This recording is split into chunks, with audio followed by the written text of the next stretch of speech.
네. 우리 신앙의 아름다움이라고 하는 것은요, 균형의 아름다움인데요. 그 균형의 아름다움의 선봉은 바로 절제입니다. 그래서 절제가 있으면요, 균형이 잡혀요. 그리고 절제가 없이는 균형이 없는 것이죠. 우리가 균형이 없이는요, 우리의 신앙은 절대 아름다워질 수 없습니다. 우리가 신앙이 아름답다는 것은 균형의 아름다움을 얘기하고 있어요.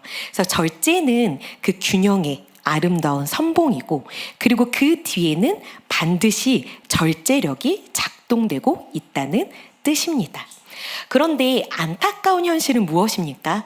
우리가 선하다는 것으로, 그리고 바르다는 것으로, 옳다는 것으로, 정당하다는 것으로, 그러한 이유로 치우쳐 있는 일이 굉장히 많다는 것이에요.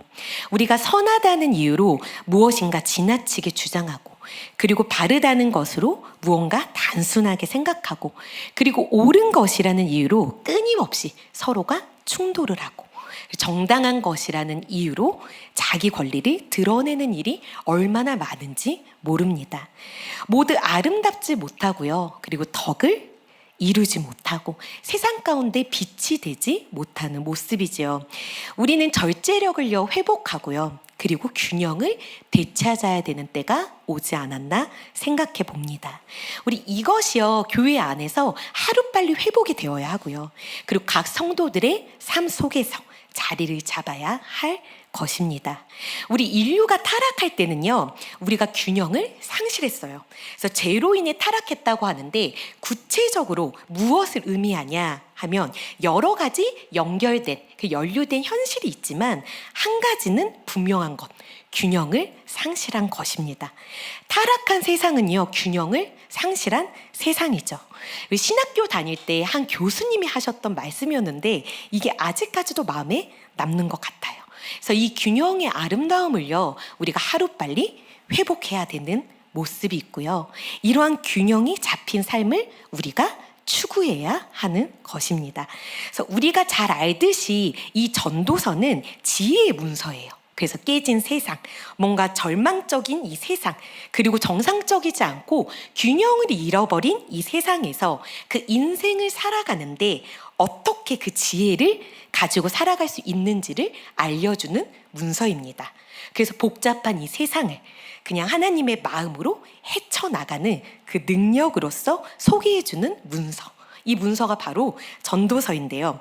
특히 여기서 지나치게 치우치는 것에 대해서 얘기를 하고 있어요. 이게 바로 지혜롭지 못하다고 권면을 하고 있습니다. 그렇다면 우리가 이제는 세상을 어떻게 살아가야 하나? 그리고 어떻게 살아가야 지혜로운 사람인가? 그리고 어떻게 균형을 잡을 수 있는가? 그리고 아무리 의로운 일이라도 그것에 치우치지 말라라고 오늘 말씀에서 얘기하고 있어요. 우리가 오늘 말씀에서 보면은 16절에 지나치게 의인이 되지도 말고 너가 지나치게 지혜 있는 자가 되지도 말라 라고 얘기하고 있거든요. 스스로 패망하게 하겠느냐라고 말하고 있는데, 그렇다면 의인이 되고 우리가 지혜로운 자가 된다면 그게 과연 패망하는 길인가? 라고 생각할 수 있는데, 얼핏 보면 그러면 대충 이 세상을 살아라?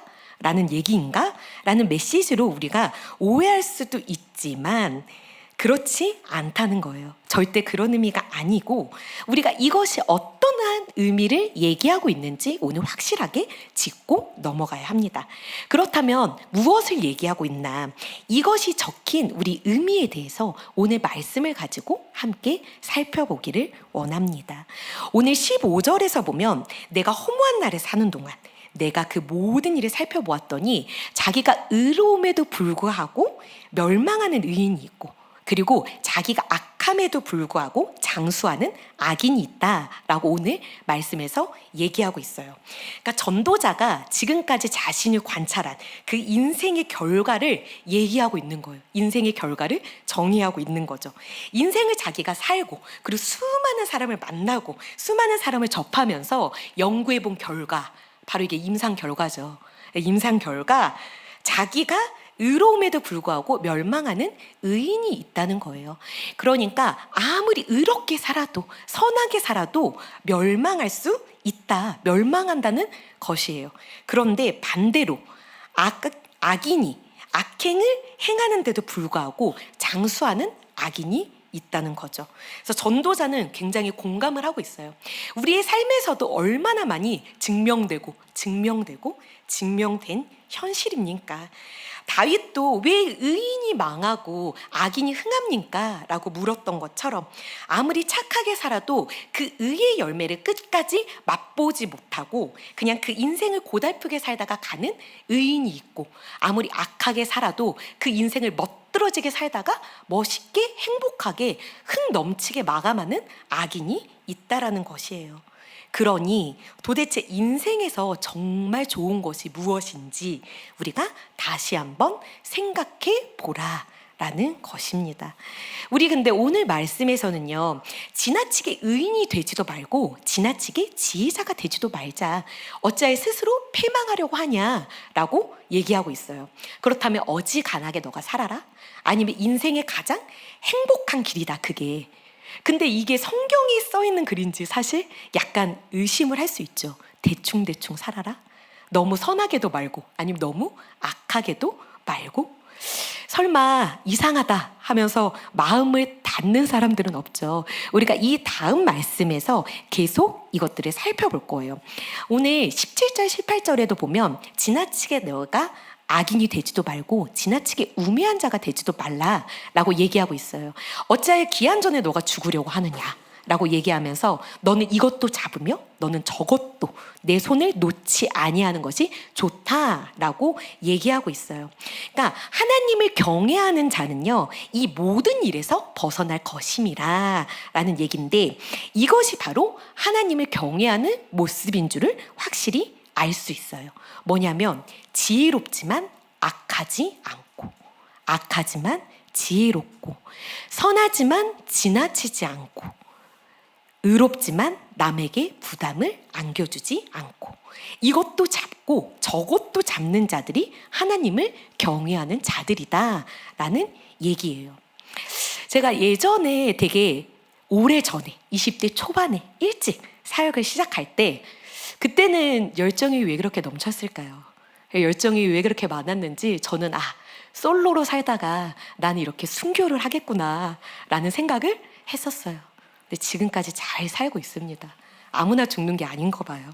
그래서 선교지에서 내가 만약에 잡혀가면은 나는 끝까지 부인하지 않겠다. 나는 저렇게 구질구질하게 목숨을 구걸하면서 난 목숨을 연명하지 않고 나는 단칼에 죽겠다. 단칼에 순교하겠다. 이런 생각들을 많이 했던 것 같아요. 근데 어느 날 어떤 한 선교사님이 저에게 이런 얘기를 했어요.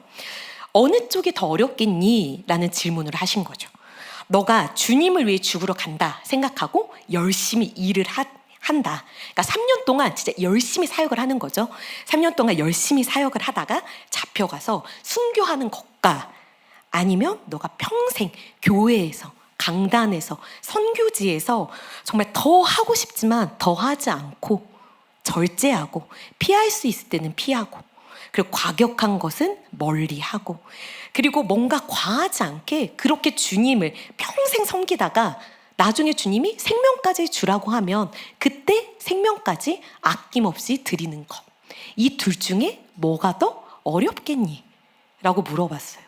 사실 당연히 후자였습니다. 주를 위해 죽는 것보다도요, 진짜 어려운 것은요, 평생 주님을 위해 바르게 죽는 날까지 오랫동안 살아남는 것입니다. 그리고 생명까지 취하시겠다면 그것까지 드리는 것이죠. 늘 주님이 죽을 생각, 그리고 단명할 생각만 하다가 오랫동안 내가 꼭 필요한 존재로 교회에서, 그리고 교계에서, 뭔가 선교지에서 어떻게 섬길 것인지에 대해서 고민하게 됐었던 것 같아요. 이러기 위해서는요, 오늘 말씀에서 얘기하고 있습니다. 중앙선 타라라는 거예요. 중앙선 타라? 그럼 세상과 주님을 같이 겸해도 된다는 얘기인가? 그런 얘기가 아니에요. 나를 위해서 뭔가 넓게 그냥 한 세대만 섬기는 것이 아니라 그냥 모든 세대에게 말씀을 전할 수 있고, 그리고 나의 전 세대, 지금 나의 세대, 그리고 나의 다음 세대까지 전하는 것, 가장 길게 오랫동안 어떻게 하면 가장 깊게 영향력을 발휘할 수 있는지, 또한 가장 넓게, 그리고 교회나 그리고 캠퍼스, 직장에서, 사업장에서, 나의 삶에서, 나의 가정에서, 길거리에서까지 복음을 전하는 자로 설 수 있을까? 이것이 가능하려면요, 오늘 말씀에서 중앙선을 타라 라는 것이에요. 이 말은 무엇이냐면, 우리가 때로는 외치고 싶지만 절제해야 할 때가 있고, 말하고 싶지만 말해서는 안 되는 것들이 있다는 거예요. 가고 싶지만 안 가는 곳도 많아요. 왜? 더 중요한 것, 그리고 지켜야 하는 것들이 있기 때문인 거죠. 그럼 여기서 말하는 지나치게 의로운 사람이란 무엇일까요? 지나치게 의로운 사람, 어느 정도의 선에서 주님의 말씀을 지키고 거룩함을, 경건함을 타협하면서 세상에 맞춰서 살아가는 변질된 사람이라고 생각할 수 있는데, 그렇지 않습니다. 우리가 여러 가지 그 모습을 꼽을 수 있지만 여기서 말하는 것 중에 한 가지는 분명해요. 뭐냐면 남의 잘못을 지적하는 모습입니다. 나는 이렇게 사는데 너는 왜 그렇게 살아? 그래서 오늘 전도자는요, 오늘 말씀에서 선을 행하고 전혀 죄를 범하지 않는 의로운 자는 이 세상에 없다라고 말하고 있어요. 너도 가끔, 그리고 또한 사람들이 그런 얘기를 하는 것에 대해 크게 마음을 두지 말라. 그러면 내 종이 너를 위해 저주하는 것도 너가 듣지 않을 것이야. 너도 가끔 다른 사람을 저주하는 것을 내 마음도 알고 있지 않느냐라고 얘기를 하고 있죠. 그러니까 다음과 같이 경고를 하는 거예요. 내 마음도 알고 있다. 그러니까 내가 아무리 의롭다고 선하다고 대단하다고 생각해도, 저 사람은 왜 저럴까 그렇게 손가락질을 해도 사실 너도 죄인이야 라는 얘기를 하고 있는 거예요. 또한 사람들이 하는 말에 마음을 두지 말라.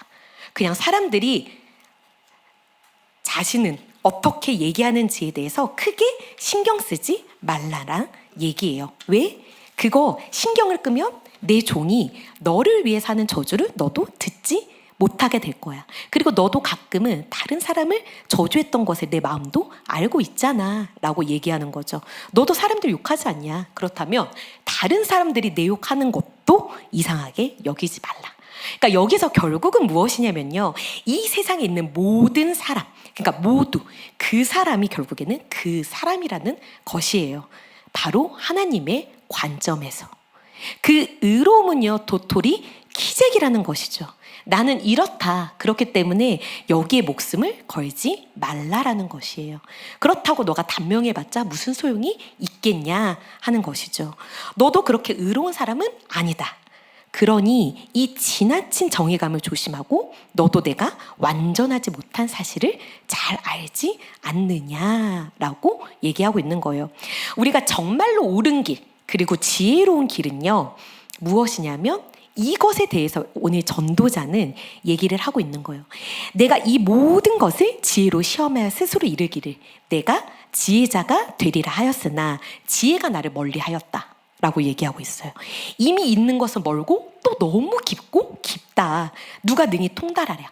그러니까 돌이켜 진심으로 지혜와 명철을 살피고 연구하고 악한 것이 어리석은 것이고 어리석인 것이 미친 것인 줄을 알고자 하였다. 그러니까 지혜를 찾았다. 결국에는 바른 길, 의로운 길, 그냥 지혜로운 길, 우리가 치우치지 않는 길이 무엇인지를 찾았다라고 얘기해야 되는데, 근데 이 지혜가 없다는 것은 찾기 힘들다는 거예요. 찾기 어렵다는 것이죠.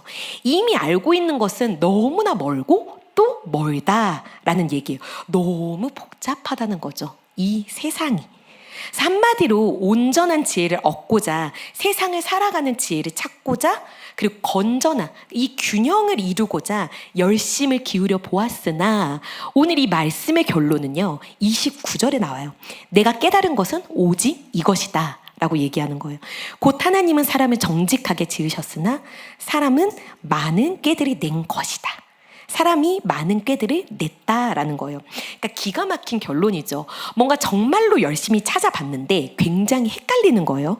그래서 찾던 답은 발견하지 못했지만 한 가지 깨달은 게 있는데, 이게 뭐냐면 하나님은 사람을 정직하게 그리고 온전하게 죄 없이 흠 없이 균형 잡혀 있게 지었다는 것이에요. 그러나 우리가 모든 것을 복잡하게 만들어 버린 것이에요. 망쳐 놓았다는 것이죠. 쉽게 생각하면 이 말씀을요, 영어 주석에서 살펴보면 너는 너에게 유익하지 못할 만큼 영리해 라고 얘기하고 있어요. 그러니까 우리가 유익할 만큼의 선을 넘어서 인간이 복잡하게 만들었다는 것이에요. 이건 옳고 저건 잘못했고, 이건 지식이고, 이건 무슨 주의고, 굉장히 많이 만들어 놓은 거예요. 서로 손가락질 하면서 공격하고 있는 거죠. 정치계, 교계, 신학계, 극단적으로 싸우기 시작합니다. 그럼 우리는 이제 어떤 생각을 가지며 살아야 할까? 우리의 생각도 짧을 수가 있고, 그리고 우리의 경험도 편협될 수가 있기 때문에 우리 의가 잘못될 수도 있고, 아무리 이제는 옳은 주장도 그만하자는 거예요. 사람들이 진절머리 치고, 그리고 세상의 교회를 손가락질하고, 젊은이들이 교회를 떠나가고, 나의 자녀들이 나의 신앙을 이어받지 못하고 있다면, 그리고 본인 자신도 자신에 의해 지쳐간다면 이 모든 것이 무슨 소용이 있냐라고 오늘 말씀에서 계속적으로 질문을 던지는 것입니다. 그럼 우리는 이제 진짜 어떻게 살아야 하나? 진짜 어떻게 살아야 할까요? 악을 용납해야지 그럼 좋은 사람인가? 아니죠. 악을 용납하며 살아라, 진리를 타협하면서 살아라가 아니에요. 정말 중요한 것이 무엇인지 생각하며 살라는 얘기입니다. 우리가 진정 싸워야 할 때와 싸우지 말아야 할 때를 분별하고, 그리고 생명을 걸어야 할 때와 생명을 걸지 말아야 할 때를 분별하고, 그리고 이것은 내가 낭비하지 않겠다라고 결단을 하고, 하나님께서 가장 소중하게 여기시는 것이 무엇인지, 무엇을 가장 귀하게 여기시는지, 무엇을 가장 급하게 여기시는지, 무엇에 우선순위를 두고 무엇을 가장 중요하게 생각하고 계시는지, 이것이 하나님의 사랑과 이웃 사랑에 부합하는지 부합하지 않는지를 생각해야 된다는 것이에요. 자신은 그런 실수를 계속 범한 적은 없는지, 사실 생각보다 무수히 많죠. 이런 것들을 하나씩 따지다 보면요, 우리는 쉽게 치우치지는 않을 수 있어요. 뭔가 이런 것들을 신중히 고민하며 신앙생활 해야 하지 않을까요? 너무 과하면 다치게 되어 있고요, 너무 치우치면 사고치게 되어 있습니다. 오늘 말씀에서 여기서 뭐라고 하나? 이것도 잡고 저것도 잡아야 하나님을 경외하는 자다. 정치적 이념만 꼭 잡고 잃어버린 영혼들을 살리지 못하면 미련한 자다. 그리고 어떤 도덕적 주장을 꼭 잡고 내 친구를 잃으면 미련한 자다. 내가 가지고 있는 뭔가 신학의 견해, 그리고 마지막 시대 어떻게 살아야 하는지 이 조급함을 꼭 잡고 그것을 진절머리 나고 내 곁을 떠나가는 뭔가 다음 세대와 청년들이 바르게 세우지 못한다면 미련한 자다라고 오늘 얘기하고 있는 거예요. 오늘 29절에서는요, 이것도 잡고 저것도 잡아야 여호와를 경외하는 자다. 왜일까요? 이것이 가장 힘들기 때문입니다. 내 가족도 살려야 하고, 이 젊은이들도 책임져야 하고, 그러나 진리는 타협할 수 없고, 내가 정말 교역자로서 양심도 내려놓을 수 없을 때, 이게 정말 힘들어요. 이 모든 것을 다 꽉 잡고 내가 저것도 잡아야 하나, 저것도 잡아야 하나님을 경외하는 것입니다. 단순하지 않죠. 하나님, 그러면 내가 오늘은 어떻게 살아야 할까요? 내가 이 말을 할까요? 저기를 갈까요? 말까요? 그래서 여호와를 경외하는 것입니다. 이게 맞다 하고 이것과 반대되는 것을 다 불도저처럼 막 밀고 가는 거죠. 다 이단이고 다 편협하고 다 잘못됐다 하고 밀고 간다면 사실 편한 삶을 살 수 있어요. 얼마나 편하겠어요. 그냥 불의 사자처럼, 그냥 불의 자녀들처럼, 그냥 불의 종처럼. 근데 하나님은 이것을 필요 없다라고 하시는 거예요. 너가 이것도 잡고 저것도 잡을 때 굉장히 어렵고 복잡해질 것이다 라고 얘기해요. 나에게 희생이 요구가 되는 거죠. 내 가정, 내 자녀들, 그리고 우리 교회, 우리 청년, 뭔가 이 교리, 내가 오늘 이 경건함을 무너지지 않게 하겠다. 이것도 잡고 저것도 잡고. 그럼 내가 도대체 하나님 이제 어떻게 살아야 합니까? 이 몸부림치는 모습, 이것이 여호와를 경외하는 것입니다. 그렇게 했을 때 하나님은 오늘 말씀하시고 있죠. 오늘은 이렇게 해라. 오늘은 적당한 말만 하자. 그리고 한 걸음 한 걸음 인도하시는 하나님의 모습을 발견하게 되는 것입니다. 이게 바로 균형이에요. 우리 예수님이요, 때로는요 기적을 일으키시고 때로는 감추셨어요. 그리고 때로는 자기 자신을 나타내시고 때로는 자기 자신을 감추셨습니다. 아직은 때가 아니다 라고 말씀하셨죠. 그리고 때로는 궁중 앞에서 얘기하시고 때로는 새벽만 데리고 산에 올라가셨어요. 그리고 때로는 혼자서 기도했고요. 때로는 육지에서 바다를 보며 얘기하고, 그리고 때로는 바다 위에서, 그리고 물 위에서 뭔가 배를 띄워놓고 외치셨던 분이에요. 주님은 유다의 사자, 심판자의 심에 동시에 공의롭고 의롭고 온전히 우리의 사랑을 집행하기 위해 우리의 죄를 대신해 죽으신 예수 그리스도입니다. 그리고 그 성전에서 사고파는 상을 뒤집어 엎으신 엄격하신가 동시에 가늠하다 잡힌 여인, 그리고 그 여인을 돌로 쳐 죽이려는 그 죽임의 현장에서 죄 없는 자는 돌로 쳐라, 돌든 자들을 꾸짖으시고 그 죄인을 감싸 안으시는 사랑의 하나님이신 거예요. 이게 바로 균형입니다.